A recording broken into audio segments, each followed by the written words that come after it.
ദൈവ തിരുനാമത്തിന് മഹത്വമുണ്ടായിരിക്കട്ടെ. അനുഗ്രഹിക്കപ്പെട്ട ഈ പുലരിയിലേക്ക് എല്ലാവർക്കും ഹൃദ്യമായ സ്വാഗതം. പ്രിയപ്പെട്ടവരെ, ഇന്ന് അച്ഛൻ നിങ്ങളോട് സംസാരിക്കുന്നൊരു വചനം ഹെബ്രായർ 12-ാം അധ്യായത്തിൻ്റെ 15-ാമത്തെ വചനമാണ്. അവിടെ ഇങ്ങനെ പറയുകയാണ്, ദൈവകൃപ ആർക്കും നഷ്ടപ്പെടാതിരിക്കുവാൻ ശ്രദ്ധിക്കുവിൻ. എന്നിട്ട് പറയുകയാണ്, വിദ്വേഷത്തിൻ്റെ വേര് വളർന്ന് ഉപദ്രവം ചെയ്യാതിരിക്കുവാൻ സൂക്ഷിക്കുവിൻ. വിദ്വേഷം മൂലം പലരും അശുദ്ധരായി തീർന്നിട്ടുണ്ട്.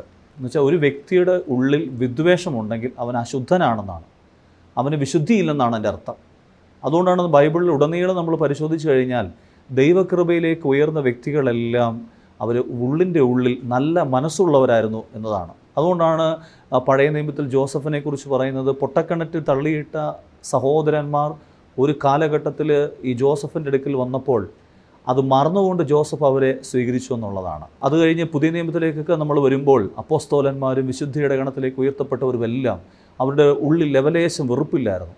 ഒരു വ്യക്തിയുടെ ഉള്ളിൽ വെറുപ്പുണ്ടെങ്കിൽ അവൻ അശുദ്ധനാണ്. വെറുപ്പ് വളർന്നത് എന്ത് ചെയ്യും? വലിയ പടുവൃക്ഷമായിട്ട് മാറും. പലരും വന്ന് പറയുന്നുണ്ട്, ഞാൻ ഒരിക്കലും മറക്കില്ല അച്ഛാ, അവൻ ചെയ്ത കാര്യം ഒരിക്കലും ഞാൻ മറക്കില്ല, എൻ്റെ അമ്മായിമ്മ ചെയ്തൊന്നും ഞാൻ ഒരിക്കലും മറക്കില്ല അച്ഛാ, ഞാനിപ്പോൾ അവരെ നോക്കുന്നുണ്ടെങ്കിൽ അവർ ചെയ്ത കാര്യങ്ങളൊന്നും ഞാൻ മറക്കില്ല. അങ്ങനെ പറയുന്ന വ്യക്തികൾ നിങ്ങൾ സൂക്ഷിച്ചോണം.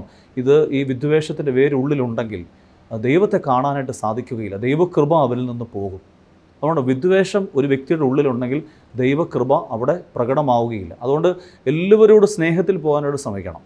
പറയാൻ എളുപ്പമാണ്, കേൾക്കാൻ അതിലേറെ എളുപ്പമാണ്, പക്ഷെ അത് പ്രവൃത്തിയിൽ കൊണ്ടുവരുവാൻ ദൈവകൃപ വേണം. അതുകൊണ്ട് ഈ നോമ്പ് കാലഘട്ടങ്ങളിലൂടെയൊക്കെ നമ്മൾ പോകുമ്പോൾ നമ്മൾ ആത്മാർത്ഥമായിട്ട് പ്രാർത്ഥിക്കണം, കർത്താവേ എന്നെ ഉപദ്രവിച്ചവരോട് ക്ഷമിക്കുവാനുള്ള കൃപ തരണമേ എന്ന് നമുക്ക് പ്രാർത്ഥിക്കാനായിട്ട് പറ്റണം. അതിന് ഈ പ്രഭാതത്തിൽ പരിശുദ്ധാത്മാവ് നിങ്ങൾക്ക് കൃപ നൽകട്ടെ. വെറുപ്പ്, വൈരാഗ്യം, പക, ദേഷ്യം ഇതെല്ലാം നമുക്ക് എടുത്തു മാറ്റാം. നമ്മുടെ മനസ്സുകൊണ്ട് വിചാരിച്ചാൽ പറ്റില്ല, വിദ്യാഭ്യാസം കൊണ്ട് പറ്റില്ല, ആരോഗ്യം കൊണ്ട് പറ്റില്ല, സൗന്ദര്യം കൊണ്ട്, ജോലി കൊണ്ട് ഒന്നും പറ്റില്ല. ദൈവ സാന്നിധ്യം കൊണ്ടും ദൈവത്തിൻ്റെ അടുക്കൽ ഇരിക്കുന്നവർക്ക് മാത്രമേ ഈ കൃപ കിട്ടുകയുള്ളൂ. അതിന് എന്നെ കേൾക്കുന്ന എല്ലാ ദൈവമക്കൾക്കും അതിനുള്ള അഭിഷേകം സർവശക്തനായ ദൈവം തമ്പുരാൻ നൽകട്ടെ. പിതാവിൻ്റെയും പുത്രൻ്റെയും പരിശുദ്ധ റൂഹായുടെ നാമത്തിൽ ആമേൻ.